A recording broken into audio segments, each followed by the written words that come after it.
Hello everyone, welcome to English Tutorial YouTube channel. I am Dr. Pradip Kumar Mahata.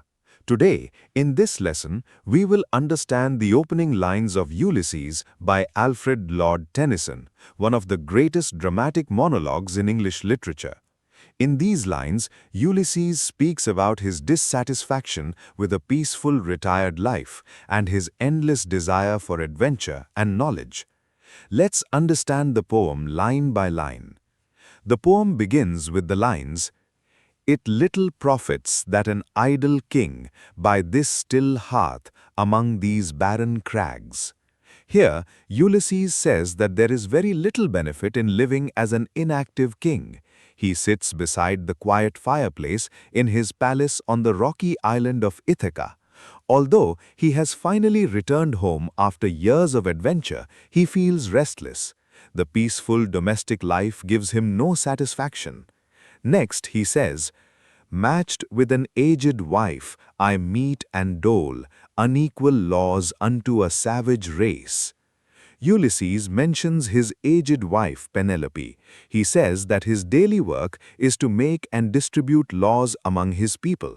However, he describes his subjects as a savage race because they only think about eating, sleeping, and collecting wealth. They neither understand nor appreciate his adventurous spirit. Then he says, "that hoard and sleep and feed and know not me." These words show his frustration. His people live ordinary lives focused only on material needs. They cannot understand the experiences and dreams of a great explorer. Now Ulysses declares, "I cannot rest from travel, I will drink life to the lees." This is one of the most famous lines in English literature. The phrase "drink life to the lees" means enjoying every possible experience until the very last drop, just as someone drinks wine until only the sediment remains in the cup. Ulysses wants to experience everything. He continues, "All times I have enjoyed greatly, have suffered greatly." Ulysses says that his life has been filled with both happiness and suffering. He has experienced victory and defeat, joy and pain. Yet he values every experience because each one has made him wiser. Next, he recalls his adventures, "both with those that loved me and alone."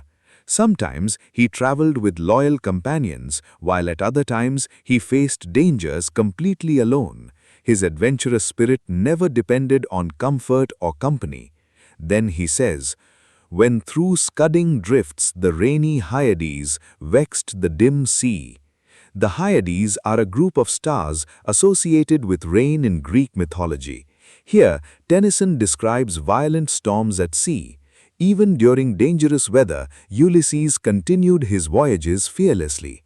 Next comes another powerful statement, "I have become a name."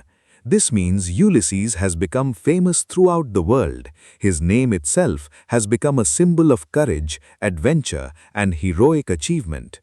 He explains why. "For always roaming with a hungry heart." The phrase "hungry heart" symbolizes an endless desire for knowledge, exploration, and new experiences. No matter how much he has seen, he always wants to discover more.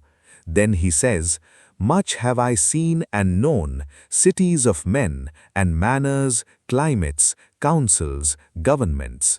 During his travels, Ulysses has visited many countries. He has observed different cultures, customs, climates, political systems, and forms of government. His knowledge comes from direct experience rather than books.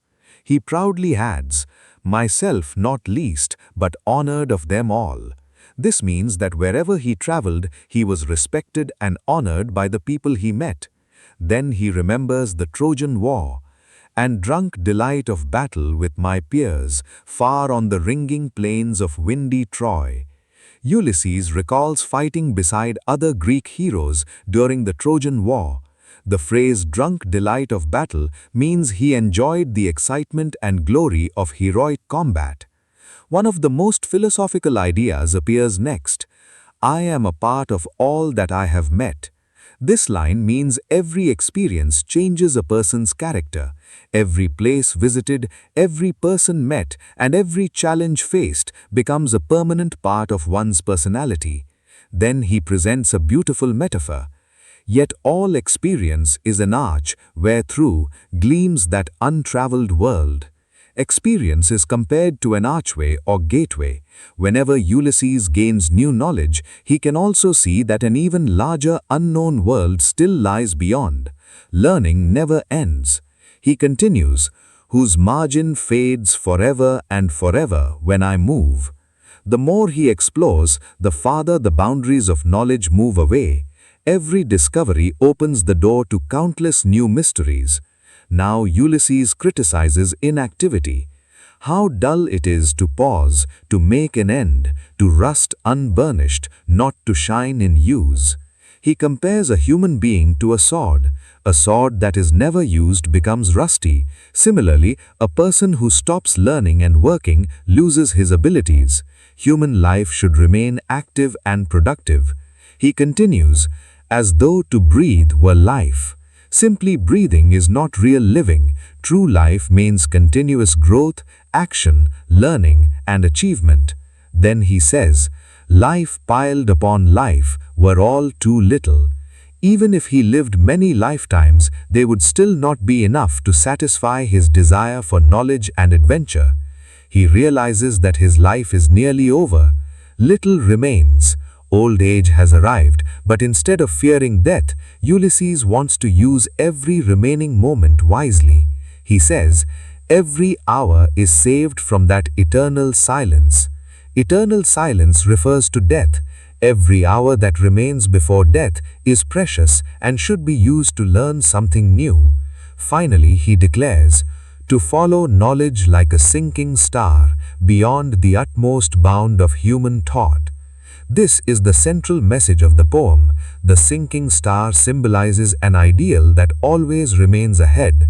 Ulysses wishes to continue seeking knowledge until his final breath, even beyond the limits of ordinary human understanding. These opening lines celebrate curiosity, courage, lifelong learning, and the refusal to surrender to old age. Tennyson presents Ulysses as a symbol of the human spirit that never stops exploring. This is my son, mine own Telemachus, to whom I leave the scepter and the isle. Here, Ulysses introduces his son Telemachus. He says that he is leaving behind the scepter, which symbolizes royal authority, and the Isle of Ithaca, his kingdom. This shows that although Ulysses is eager for adventure, he is not irresponsible. He ensures that the kingdom will remain in safe hands before leaving. Next he says, well loved of me, discerning to fulfill this labor. Ulysses deeply loves his son. The word discerning means wise, intelligent, and capable of making good judgments. According to Ulysses, Telemachus possesses qualities that make him an excellent ruler. Then he continues, by slow prudence to make mild a rugged people. Unlike his father, who prefers excitement and exploration, Telemachus believes in patience and careful planning. He will gradually civilize and guide the rough people of Ithaca through wisdom rather than force. The next lines say, through soft degrees subdue them to the useful and the good. Telemachus will slowly educate his people, making them responsible, disciplined, and morally good citizens. This reflects Victorian ideals of gradual social reform rather than sudden revolution.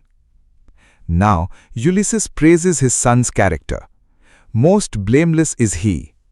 The word blameless means morally perfect or free from fault. Telemachus is a responsible prince who faithfully performs his everyday duties. Next he says, centered in the sphere of common duties. Unlike Ulysses, whose life is extraordinary, Telemachus finds dignity in ordinary responsibilities. He understands that governing a kingdom requires patience, consistency, and compassion. Then Ulysses adds, decent not to fail in offices of tenderness. Telemachus is kind, caring, and affectionate. He treats his family and subjects with love and respect. Next he says, and pay meet adoration to my household gods. In ancient Greece, every family worshipped household gods. Ulysses appreciates that Telemachus respects religious traditions and family values. He concludes this part by saying, "He works his work, I mine." This is a very important line. Ulysses recognizes that father and son have different purposes in life. Telemachus is meant to govern the kingdom. Ulysses is meant to continue exploring the unknown. Neither role is superior, both are equally valuable. Now the poem changes dramatically. Ulysses turns from speaking about his son to addressing his old companions. He says, "There lies the port, the vessel puffs her sail. The ship is ready, the wind fills its sails, adventure is calling once again." Next he says, "There gloom the dark broad seas. The vast ocean appears dark and mysterious. Instead of frightening Ulysses, it attracts him. To him, the unknown is exciting rather than dangerous." Then he addresses his sailors, "My mariners, souls that have toiled and wrought and thought with me." These sailors are not ordinary workers. They are lifelong companions who have shared his struggles, victories, and dreams. They have worked, suffered, and planned together for many years. He continues, "That ever with a frolic welcome took the thunder and the sunshine. Whether life brought storms or peaceful weather, they accepted everything joyfully. Both happiness and hardship became adventures." Next he says, "Opposed free hearts, free foreheads." This beautiful phrase symbolizes courage. Their hearts are fearless. Their heads remain high with confidence and dignity. Now Ulysses reminds them, "You and I are old." He openly admits that they have become old. However, old age is not a reason to stop living. Instead, he declares, "Old age hath yet his honor and his toil." Old age still has dignity. It still offers opportunities to accomplish meaningful work. Then comes another unforgettable line. Death closes all. Everyone must eventually die. Death is unavoidable. But before death arrives, life still has purpose. He continues, "But something ere the end, some work of noble note, may yet be done." Even in old age, people can still perform great deeds. It is never too late to achieve something meaningful. Then he says, "Not unbecoming men that strove with gods." This refers to the heroes of Greek mythology. They fought impossible battles and even challenged divine powers. Such heroes should not spend their final years in laziness. Next, Tennyson paints a beautiful evening scene. The lights begin to twinkle from the rocks. The long day wanes. The slow moon climbs. Evening is arriving. The stars appear. The moon slowly rises. Nature itself seems to prepare for one final journey. Then he says, "The deep moons round with many voices." The sea seems to call them. Its waves sound like countless mysterious voices inviting them towards adventure. Now comes one of literature's most inspiring invitations. Come, my friends, it's not too late to seek a newer world. This line carries universal meaning.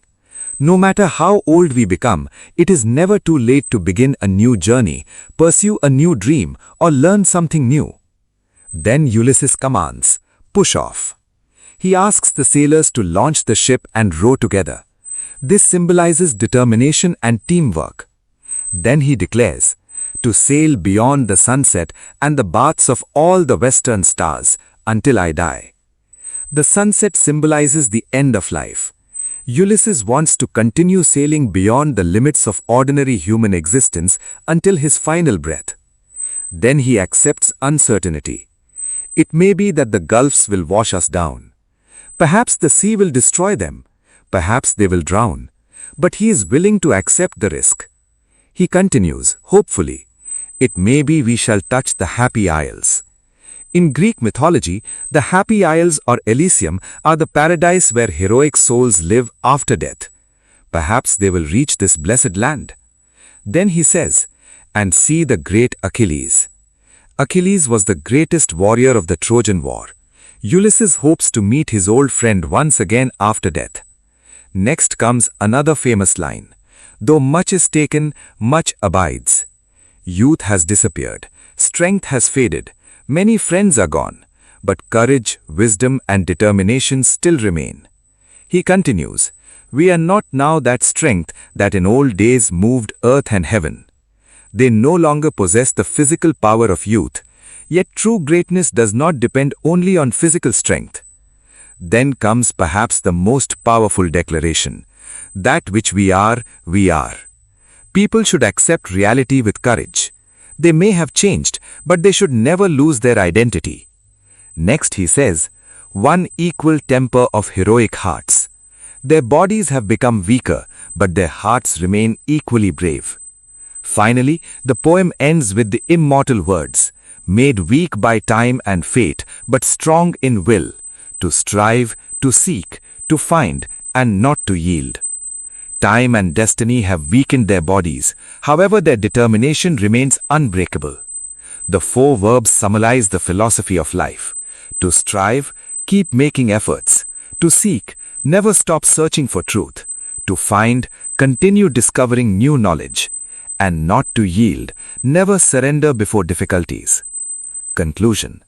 The ending of Ulysses is one of the greatest motivational passages in world literature. Tennyson teaches us that age should never limit ambition. Life remains meaningful as long as we continue learning, exploring, working and dreaming. The poem celebrates courage, lifelong curiosity, perseverance and the indomitable human spirit. Thank you for listening.